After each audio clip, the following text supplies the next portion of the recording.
ముందే అన్నీ నేర్చేసుకుని చిత్ర పరిశ్రమకి రాలేదు. కానీ ఏదైనా చేయగలననే ఓ ఆత్మవిశ్వాసాన్ని మాత్రం నా వెంట పెట్టుకొని వచ్చా. అదే నా ప్రయాణాన్ని సులభతరం చేసింది అని చెబుతుంది శ్రీలీల. తొలి అడుగుల్లోనే అగ్ర కథానాయకులతో కలిసి నటించే అవకాశాన్ని సొంతం చేసుకున్న నాయిక ఈమె.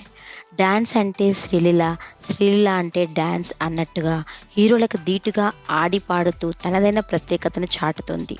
మీరు చేసే డాన్సుల గురించి ప్రశంసలు విన్నప్పుడు గర్వంగా అనిపిస్తుందా అని అడిగితే, చిన్నప్పటి నుంచి నృత్యంపై మక్కువ పెంచుకున్నా.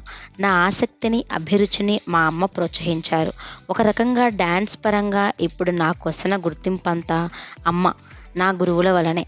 నాతో పాటు నేను చిత్ర పరిశ్రమకు తీసుకొచ్చింది నృత్యం. నృత్య ప్రదర్శనలో నాలో పెరిగిన ఆత్మవిశ్వాసాన్నే, అదే నా బలం అని నమ్మి ఒక్కొక్క సినిమాతో కొన్ని విషయాన్ని నేర్చుకుంటూ అడుగులేస్తున్నా.